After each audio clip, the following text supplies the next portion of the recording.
नमस्कार, DD news के इस विशेष समाचार प्रसारण में आप सभी का स्वागत है। मैं हूं आंचल गुलाटी गुंबर, मेरे साथ है मेरी सहयोगी मनीषा। तो आइए सबसे पहले रुक करते हैं सुर्खियों का। प्रधानमंत्री नरेंद्र मोदी के अमेरिका दौरे से पहले भारतीयों में दिखा जबरदस्त उत्साह। वॉशिंगटन में निकाली एकता रैली। संयुक्त राष्ट्र मुख्यालय में अंतर्राष्ट्रीय योग दिवस की तैयारियों में जुटे लोग।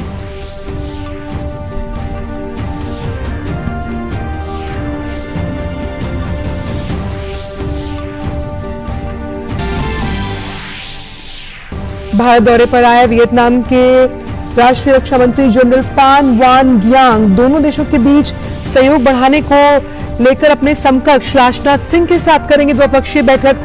जनरल फान वान ग्यांग ताज नगरी आगरा का भी करेंगे दौरा।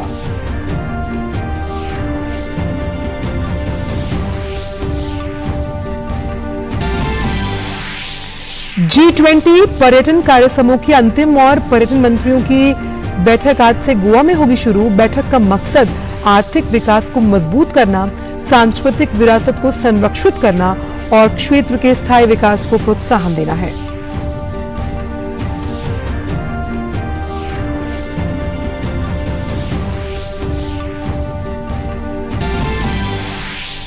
G20 सतत वित्त कार्य समूह की तीसरी बैठक का महाबलीपुरम में आज से होना है आगाज। G20 देशों के लगभग 100 प्रतिनिधि, आमंत्रित प्रतिनिधियों और अंतर्राष्ट्रीय संगठन भी होने वाले हैं शामिल।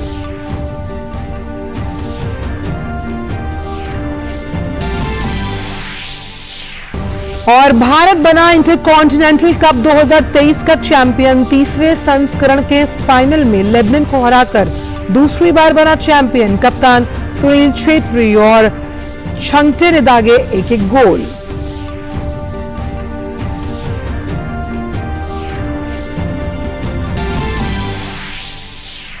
स्पेन के यूएफा नेशंस लीग के खिताब पर जमाया कब्जा। फाइनल मैच में पेनल्टी शूटआउट में क्रोएशिया को 5-4 से दी शिकस्त। 11 साल बाद जीता कोई खिताब।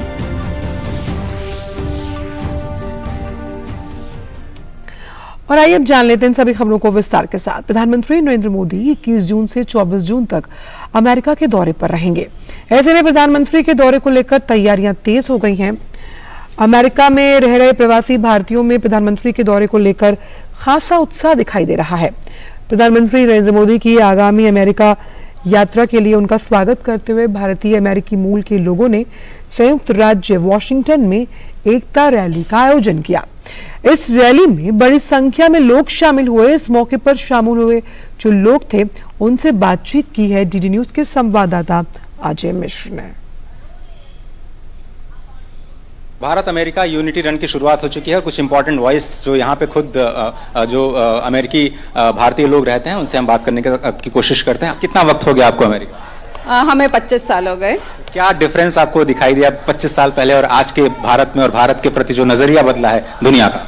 बहुत सिग्निफिकेंट डिफरेंस है। पहले लंबी लाइंस में लगा रहना पड़ता था, पासपोर्ट के लिए काफ़ी चेकिंग होती थी, और अब काफ़ी चीज़ें काफ़ी इजी हो गई हैं और बहुत रिस्पेक्टफुल भी हो गया है। वर्क प्लेस पर भी काफ़ी डिफरेंट उससे देखा जाता है। सो ओवरऑल बहुत सिग्निफिकेंट डिफरेंस देखने को मिलता है।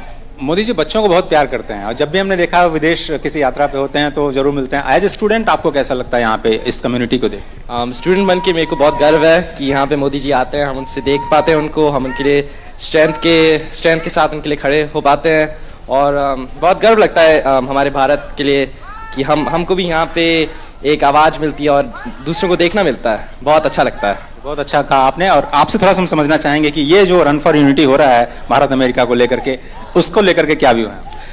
देखिए, भारत और अमेरिका में जो यूनिटी है वो लॉन्ग स्टैंडिंग है, लेकिन कभी जाहिर नहीं होती सही तरीके से। लेकिन ये जिस तरह से मोदी जी ने भारत को जिन ऊंचाइयों पे पहुंचाया है आज, उसका ये उदाहरण है। यहाँ पे यूनिटी देखने को मिलती है कि भारत और अमेरिका में भी यूनिटी हो सकती है।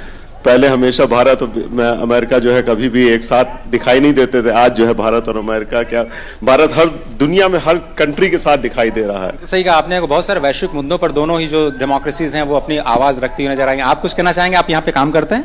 मैं यहाँ पे काम कर रहा हूँ। तो what is the feeling about the Modi's visit to USA, first state visit, of course? I really feel that it's really I really feel it's so good. This is my first time being here.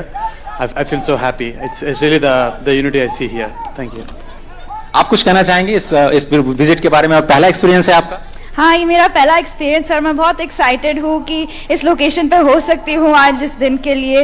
As younger generation मुझे बहुत connectivity feel होती है और गर्व feel होता है कि मैं यहाँ हो सकूँ आज।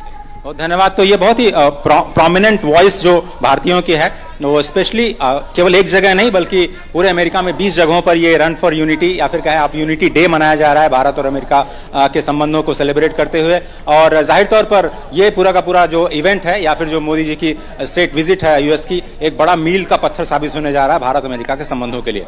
कैमरामैन प्रवीण जौहर के साथ Ajay Mishra, DD news, Washington DC. और अमेरिका के न्यूयॉर्क में संयुक्त राष्ट्र मुख्यालय के लॉन में प्रधानमंत्री नरेंद्र मोदी की आगमन की तैयारियां जोर शोरों से चल रही हैं। यहां पर प्रधानमंत्री संयुक्त राज्य अमेरिका की अपनी आधिकारिक राजकीय यात्रा के दौरान 21 जून को अंतर्राष्ट्रीय योग दिवस के 9वें संस्करण में भाग लेने वाले हैं। भारत दौरे पर आए वियतनाम के राष्ट्रीय रक्षा मंत्री जनरल फान वान ग्यांग दोनों देशों के बीच रक्षा सहयोग को आगे बढ़ाने के लिए आज अपने समकक्ष राजनाथ सिंह के साथ द्विपक्षीय बैठक करेंगे। दोनों पक्ष आपसी हित के क्षेत्रीय और वैश्विक मुद्दों पर विचारों का आदान प्रदान करने वाले हैं।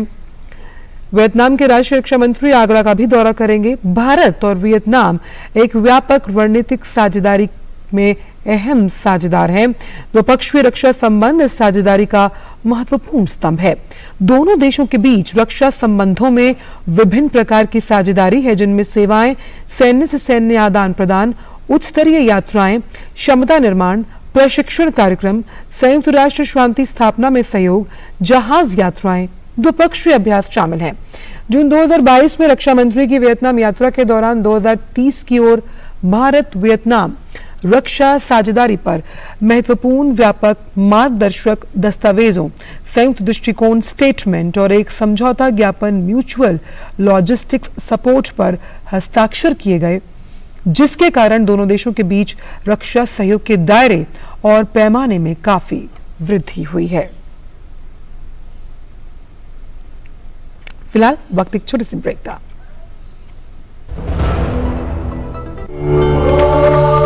Yoga, in the ancient Indian language Sanskrit, means to conjoin. Conjoining our body with the mind and conjoining our soul with the universal spirit is yoga. In the 20th century, some of these antique but evergreen ideas were tested with the scientific tools to ascertain and demonstrate their veracity in a world that craved for empirical evidence. Indian yoga gurus demonstrated how the metabolic changes, the rate of heart or pulse, the electrical activities of heart and brain, the body temperature and the oxygen intake of the body could be so well regulated by asanas, pranayams and dhyan. This immediately led to a much greater acceptance of yoga as an alternative lifestyle. At the same time, many learned men took this quintessential Indian practice to the world and firmly established it on the international arena. Ayush मंत्रालय भारत सरकार द्वारा जनहित में जारी। वसुधैव कुटुंबकम्।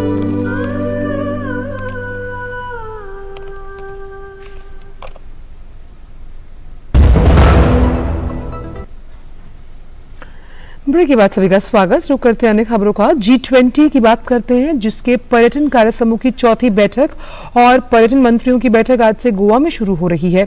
ये एक 2 दिवसीय बैठक होगी। उद्देश्य आर्थिक विकास को मजबूती देना, सांस्कृतिक विरासत को संरक्षित करना और क्षेत्र के स्थायी विकास को प्रोत्साहन देना है। बैठक में भाग लेने वाले अंतर्राष्ट्रीय प्रतिनिधियों का गोवा पहुंचने पर पारंपरिक स्वागत किया जा रहा है। मुख्य पर्यटन कार्य समूह की बैठक के साथ साथ अन्य कार्यक्रमों में G20 सदस्य देशों के प्रतिनिधि, सरकार के मंत्रालयों, विभिन्न राज्य सरकारों और अंतर्राष्ट्रीय संगठनों के सदस्य जो हैं वो शामिल हैं। पर्यटन कार्य समूह बैठक में 2 प्रमुख निर्णय होंगे, जिनमें सतत विकास लक्ष्यों को प्राप्त करने के लिए एक साधन के रूप में पर्यटन के लिए गोवा रूपरेखा और G20 पर्यटन मंत्रियों की घोषणा को भी शामिल किया जाएगा। वहीं G20 सतत वित्त कार्य समूह की तीसरी बैठक महाबलीपुरम में आज से शुरू होगी। ये बैठक बुधवार तक जारी होगी। इस बैठक में G20 देशों के लगभग 100 प्रतिनिधि, आमंत्रित तमाम डेलीगेट्स और अंतर्राष्ट्रीय संगठन भी शामिल हैं। इस बैठक में SFWG 2023 कार्य योजना की सिफारिशों को अंतिम रूप देने के लिए चर्चा की जाएगी और इससे पहले SFWG की पहली 2 बैठकें गुवाहाटी और उदयपुर में की गई थी। रुक करते हैं कुछ अंतर्राष्ट्रीय खबरों का और बात करते हैं अमेरिका के शिकागो की, जहां हुई गोलीबारी की एक घटना में एक व्यक्ति की मौत हुई है और 19 अन्य लोग घायल। रविवार सुबह फायरिंग में करीब 20 लोगों को गोली लगी। गोलीबारी की यह घटना शिकागो के दक्षिण पश्चिम में करीब 39 किलोमीटर दूर स्थित विलोब्रुक में हुई। बताया जा रहा है ये घटना जूनटीन्थ उत्सव के दौरान हुई, या जहां बड़ी संख्या में लोग इकट्ठा हुए थे। ड्यूपेस काउंटी शेरिफ कार्यालय के मुताबिक गोलीबारी की घटना का कारण अभी नहीं पता और घायलों को पास के अस्पताल में भर्ती कराया गया है। बात फुटबॉल की। भारतीय पुरुष फुटबॉल टीम ने 5 साल बाद इंटर कॉन्टिनेंटल क्लब टूर्नामेंट का खिताब जीता।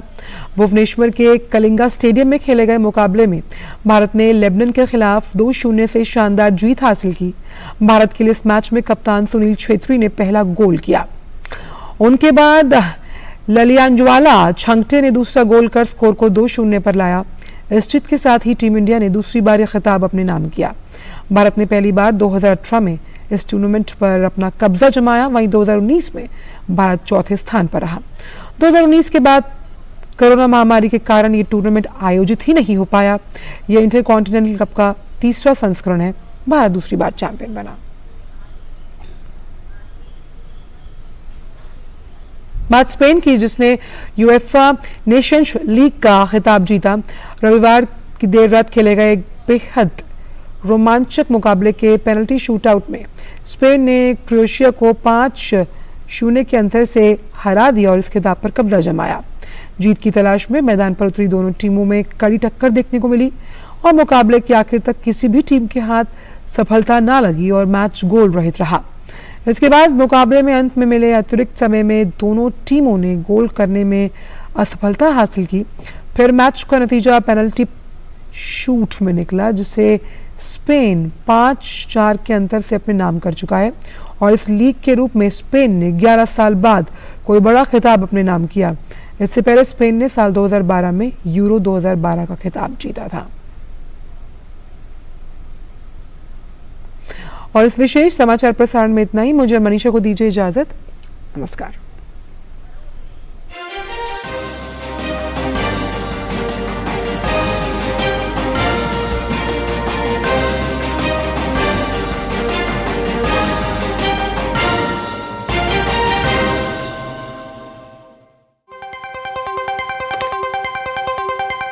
राजनीति की चाल से दुनिया के हाल तक